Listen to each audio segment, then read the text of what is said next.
नमस्कार, एक बार फिर से आप सभी का स्वागत है और लेकर चलते हैं आपको एक बार फिर से इंडिया डेली के कॉन्क्लेव इंडिया मंच पर। देखिए तो हमको आपकी राजनीति में दिलचस्पी नहीं है। मैंने फ्लड भी कवर किया है जब आप लोगों तक पहुंचाते थे। दूसरे की गाली गलौज, लेकिन इन लोगों को हिंदुस्तान से मतलब नहीं है। पप्पू जी, सवाल अभी भी वही है, सवाल अभी भी वही है कि टिकट क्यों नहीं मिल पाया? क्या आरजेडी के दबाव की वजह से टिकट नहीं मिल पाया? एक बात बताइए, एक प्रॉब्लम ये है, पॉलिटिक्स खेले, कल के दिन हमको टिकट मिली या ना मिली, हम सवाल यह है कि हम देश में जो मुद्दे हैं, हमारी विषय सदन के भीतर वही होता है ना। और हम अभी भी जो कॉमन इशू हैं जनता के, हम टिकट चाहते कहाँ थे? हम तो प्रियंका गांधी जी और राहुल गांधी जी का जो हमारे साथ ब्लेसिंग या हमारा जो दोनों आदमी के साथ जो एक सोशल रिश्ता है, पर्सनल रिश्ता, वो इम्पोर्टेंट था मेरे लिए। और मैं कोई इन दोनों व्यक्ति को कोई एम्ब्रेस करना नहीं चाहता था जी। तो अब किसने टिकट काटी और किसकी दिलचस्पी नहीं थी, मेरा उसमें कुछ जाना ही नहीं है, इंटरेस्ट नहीं है मेरा बिल्कुल इंटरेस्ट पप्पू नहीं जी, है। आपको नहीं लगता कि जी कांग्रेस एक बड़ी पार्टी है और वो जब क्षेत्रीय राजनीति में आती है, मान लीजिए अगर हम बिहार या यूपी की बात करें, तो वहां की जो क्षेत्रीय पार्टी है उनके दबाव में आ जाती है? नहीं, पहले तो आप एक ऐसा समझिए कि कांग्रेस कभी भी किसी भी अपने लीडर के दबाव में नहीं आई है। लेकिन इतने अच्छे संबंध होने के बाद भी टिकट दिला नहीं पाई पप्पू भाई बात तो सुन लीजिए। जी जी जी। सामने में नेशन था और सामने में गठबंधन था। पहले ही सीपीआई सीपीएम के लोगों के साथ केरल में रिश्ता अलग हो गए थे। बिल्कुल। आम आदमी पार्टी के साथ पंजाब में रिश्ता अलग था और ममता दीदी अलग लड़ रही थी जी।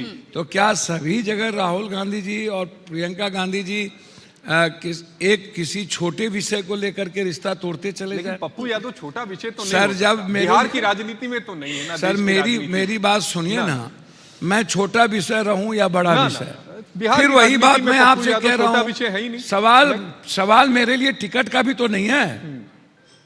मैं टिकट की चिंता, मैंने मेरी कोई चिंता टिकट की तो कभी रही नहीं है। आपको हमने हमेशा से देखा है कि आप जनता के बीच में रहे हैं। जिन्हें गठबंधन का मतलब क्या है? बेमोल विचारधारा का गठबंधन।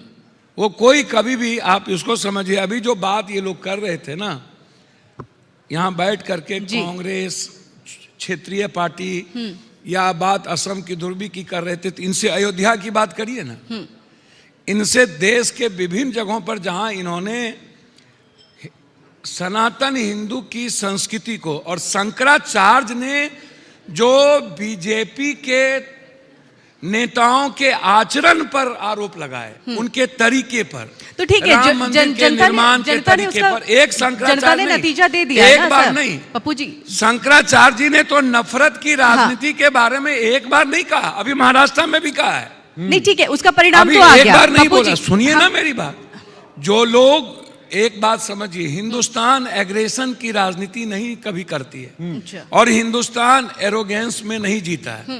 हिंदुस्तान के लोग जीना चाहते हैं, वो मुस्कुराना चाहते हैं, वो हमेशा आप उसको, यदि उनकी लाइफ को, आप जिंदगी को, इकोनॉमी को, उसकी लाइफ को अनसर्टेन करके यदि उसकी लाइफ को आप हमेशा राजनीति के ध्रुवीकरण में बांध के चलोगे तो हिंदुस्तान की राजनीति में हिंदुस्तान के लोग हमेशा बदलाव किए हैं। देखिए कितने दिनों में इंदिरा गांधी को, कितने दिनों में 77 के बाद कितने दिनों में फिर से 2/3 मेजोरिटी में ले आए।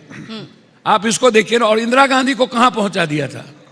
राजनारायण जी का आप इतिहास उठा करके देखिए, 1 साल के बाद राजनारायण जी छोड़ दिए, आप उसको उठा के देखिए, इंदिरा गांधी जी राजनारायण जी से चुनाव हारे। जी, आपने 77 की बात की, उस समय जेपी आंदोलन भी चला था और यह कहा गया था बिहार में जाति हटाओ, लेकिन बिहार की जो राजनीति है वो जाति हटा नहीं पाई। देखिए एक बात समझिए, जाति एक ऐसी सच है, आप कर्नाटक जाइए तो लिंगायत बोकलिंग, देखिए सबसे ज्यादा इस हिंदुस्तान में संघर्ष की राजनीति कहां हुई?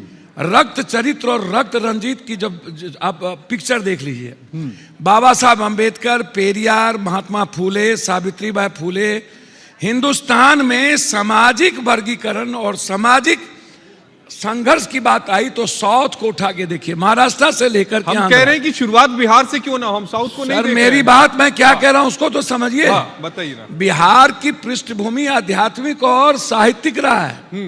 बिहार की पृष्ठभूमि आर्थिक, मगध का इतिहास से उठाइएगा, वैशाली, नालंदा, विक्रमशिला, चाणक्य, गुरु गोविंद सिंह, बिहार का इतिहास जातीय नहीं रहा है।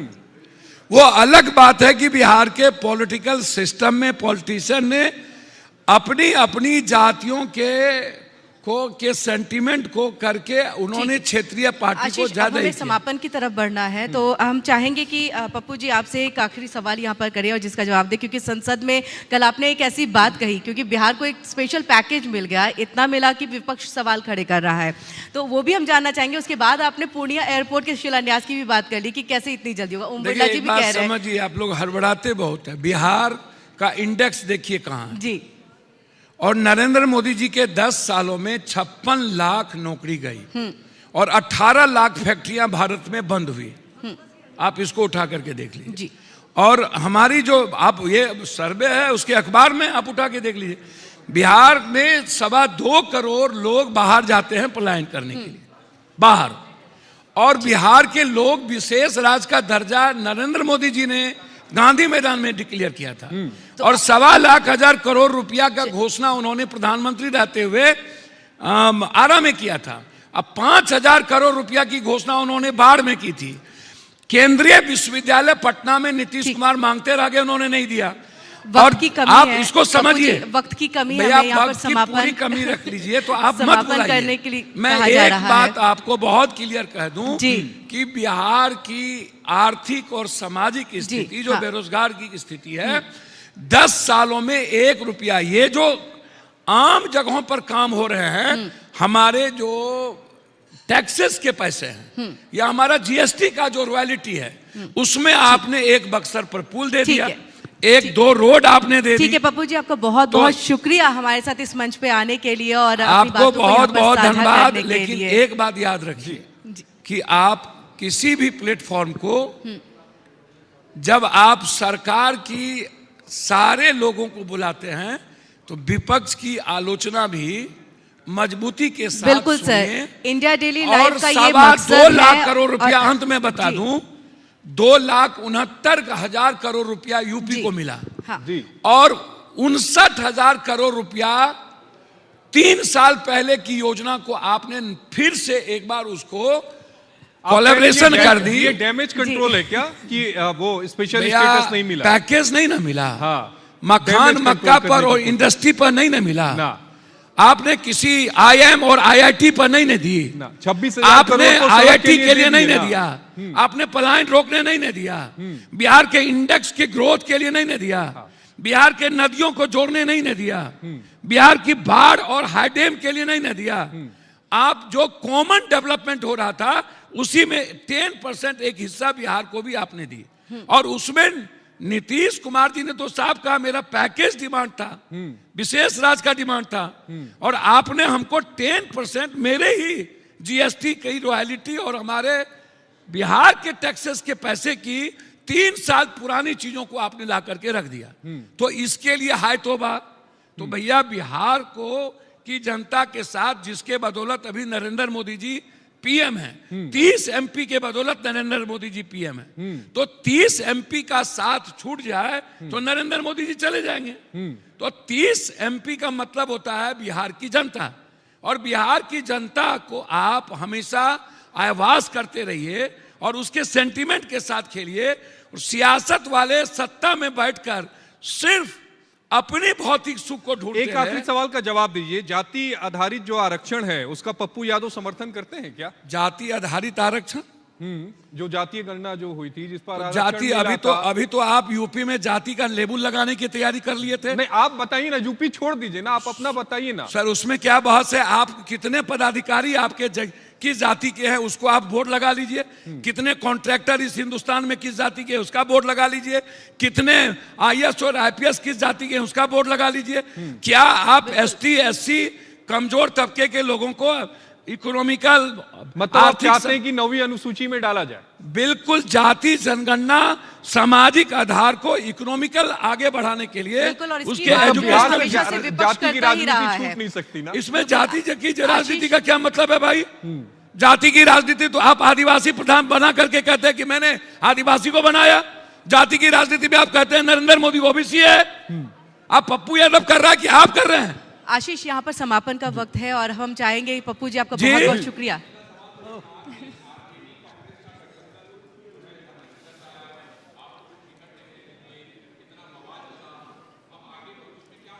अच्छा, एक बात बताइए, आपको पप्पू यादव को टिकट नहीं मिली, इसकी गहरी चिंता क्यों है? नहीं, आप भाई मत बनाइए। पप्पू यादव को एक इंसान रहने दीजिए। पैसा बांटते हम ही ना हैं कि आप बांटने जाते हैं, या आरजेडी वाले बांटे या कोई और बांटने नहीं, जाते हम हैं। जो सवाल लेकिन पूछ रहे पप्पू भाई, आप पप्पू भाई चिंता ना करें। नहीं, पप्पू भाई चिंता नहीं कर रहा हूं। सर, मदद करने मेरा का- सीधा सवाल यह है कि आरजेडी कांग्रेस के साथ रहेगी तो उसमें पप्पू यादव का क्या सर, रोल रहा है? बहुत क्लियर है, मैं कांग्रेस के साथ हूं। आरजेडी के और साथ एक नहीं बात रहेगा सुन ना? लीजिए, मेरी जी, बात सुन लीजिए जी। मैं कांग्रेस के साथ हूं। कांग्रेस को क्या निर्णय लेना है, हाँ। ये कांग्रेस तय करेगी। लेकिन मेरा जी, कांग्रेस को मजबूत करने का जो मेरा इरादा है पर्सनली, आज यदि गठबंधन पप्पू यादव के साथ हुआ होता तो 20 सीट इंडिया गठबंधन बिहार में आती। मधेपुरा, अररिया, सुपौल, खगड़िया, भागलपुर, झंझारपुर, मधुबनी, दरभंगा, यह सीट किसी कीमत पर इंडिया गठबंधन नहीं हारती। एक बड़ी भूल हुई है, जिस किसी ने भी यह भूल किया हो, मुझे नहीं मतलब। चलिए हम लोग भविष्य में देखेंगे विधानसभा और चुनाव में आपको क्या होने जा रहा है। विधानसभा में जी, देखने को मिलेगा, देखेंगे। किसी भी कीमत पर जी। विधानसभा आते आते आपको और भी चीज मिलेगा। जी, बहुत बहुत जी। धन्यवाद। जी, धन्यवाद, धन्यवाद। हम चाहेंगे कि तालियों की गड़गड़ाहट के साथ इस सेशन का समापन यहाँ पर किया जाए। बहुत बहुत धन्यवाद पप्पू जी। और प्लीज जोरदार तालियों के साथ में इस सेशन के बारे में बताइए, आपको इस सेशन कैसा पसंद आया तालियों के साथ में। और मैं मंच पे बुलाना चाहूंगी आदित्य जी और साहिल जी को, और इसके साथ ही त्रिलोक चंद जी प्लीज मंच पर आए। बिल्कुल, तालियों के साथ स्वागत किया जाए एक बार पप्पू यादव का।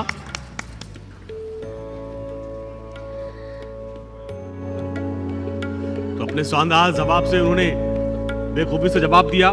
और तीखे सवाल आशीष ने पूछे और उन्होंने जवाब दिए। बहुत बहुत आभार पप्पू यादव जो आपने कीमती वक्त दिया अपना। देखिए, इंडिया मंच का उद्देश्य भी यही है, जनता से जुड़े हुए मुद्दे निष्पक्ष तरीके से जनता तक पहुंचाएं, जनप्रतिनिधियों से सवाल पूछें, और इंडिया मंच का उद्देश्य यहां पर परिपूर्ण होता नजर भी आता है। एक बार जोरदार तालियों के साथ में एक बार फिर